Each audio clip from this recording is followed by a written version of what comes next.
My current role in cybersecurity is with Ernst & Young, EY. I'm a managing director with EY's National Cyber Practice, serving financial services customers. Additionally, I also am the executive sponsor for EY's Cyber Board Strategic Working Group, which works with EY's Center for Board Matters. In this role, I also serve all the boards of directors of various companies, regardless of the sector and globally.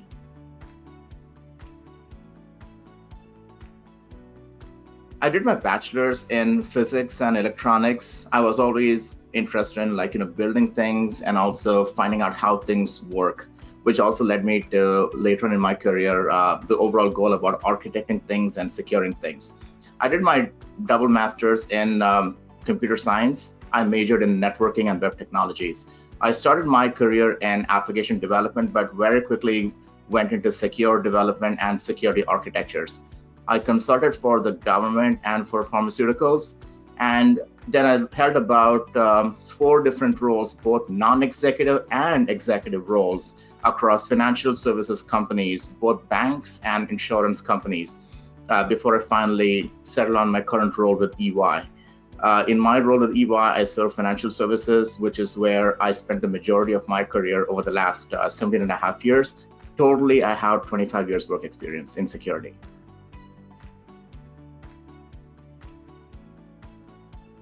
The business imperative is very important to understand because the CISOs, the security officers of today, are no longer just the technical experts or the technically savvy professionals. They're also business officers. They're business protection officers.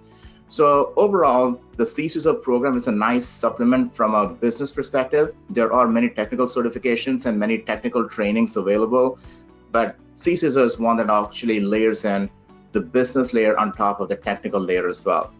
The CISO program has one domain in particular, which talks about strategy, finances, and procurement, which is interesting because that's one of the layers that none of the other certifications seems to have.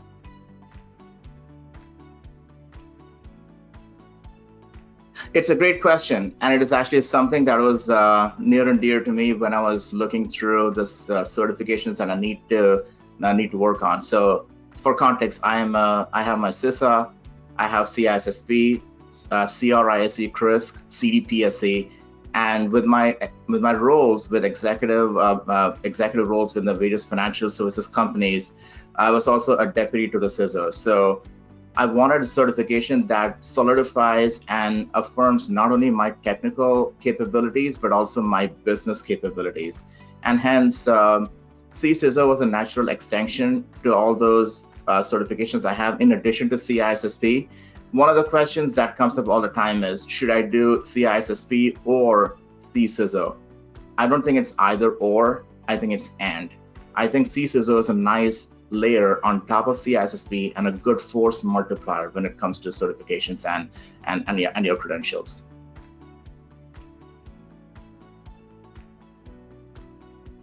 Yes, it definitely has. It's a good validation of my skills. It's a good external party looking in and validating your skills. So as a third party assessment, as an independent third party certifying body, looking through your skills, validating your skills, and then awarding you the certification, I think it's a nice attestation to the skills that you have. So there's the work experience and then there's the certification, and both are important. And I think with my previous roles and CISO, it just helped me to affirm what I bring to the table in my current role here, which is client-facing, external client-facing. My clients are looking at these certifications actively to find out what credentials I hold and what skills I bring to the table. So yes, the CISO is a nice attestation to the credentials and the value that I bring.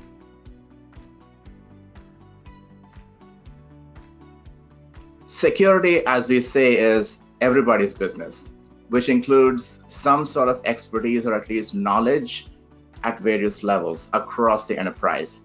Some of the control functions are very critical when it comes to the whole security equation, such as risk, such as security architecture, application security, so on and so forth. I think it's very important that the heads of these respective functions and security capabilities understand not only what they're expected and what it means for them, but also what it means for the enterprise and how they should be navigating the whole security equation across all these capabilities, across all the pillars.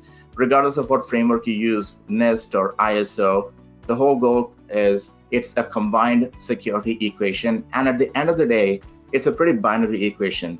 The enterprise is protected or it's not protected. Everybody has a part in this. So it's very important that people get at least trained, if not certified, in all the aspects what the Certified CISO program, CISO, brings to the table. So they have a holistic view, a holistic understanding, and more importantly, an appreciation for all the other functions bring to the table as well.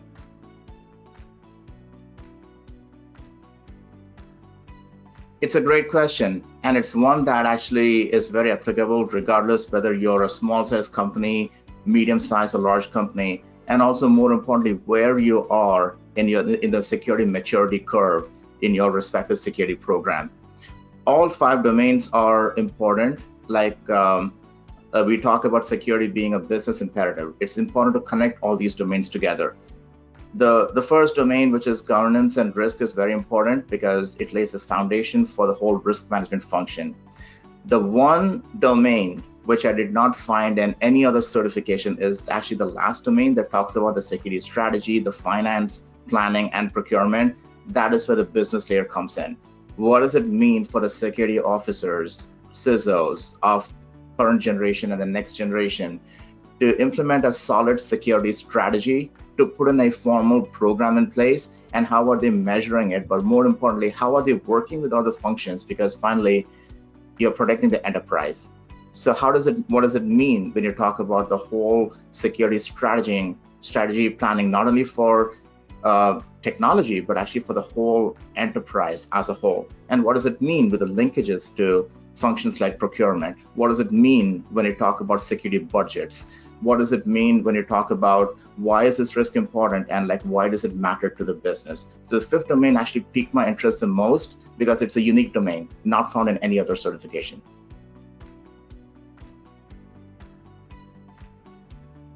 First, I'd like to thank EC Council for this recognition. It does mean a lot, both professionally and also personally to me.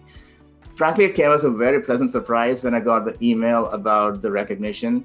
It also brought into light all the work that I've been doing and all the various contributions that I've been making in the field of security, both public facing and also privately within various clients.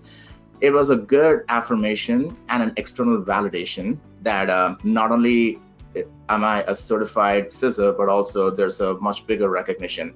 So in my role, which is also client facing, it has helped the clients to take a larger interest in also what I bring to the table. And then there's a larger validation that there's a solid evaluation that was done behind the scenes for me to get this recognition. So thank you. It's helping me a lot in my current role and also in how the external parties and the external clients perceive me in my role.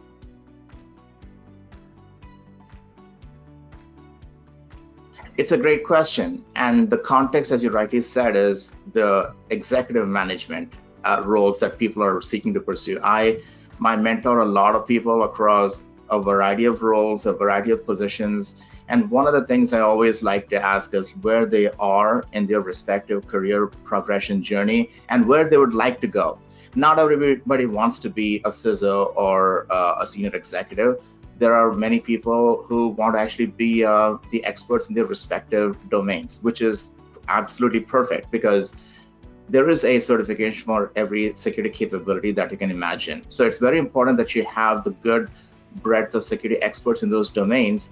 And in addition, after having gained those skills, if you're ready to graduate to becoming a CISO, if that is where your career aspirations are, I would highly recommend the Certified CISO program. In fact, I have recommended the Certified CISO to many of my proteges who I'm mentoring.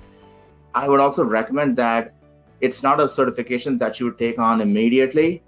It's a certification that you would take on after acquiring some sufficient security experience in some capabilities or some security functions, so that when you're ready, you are ready to orchestrate the whole security practice and how do you bring this together. And that's what the CISO program gives you, that solid framework, a good backbone, a good mindset in how you should be thinking as a senior security officer.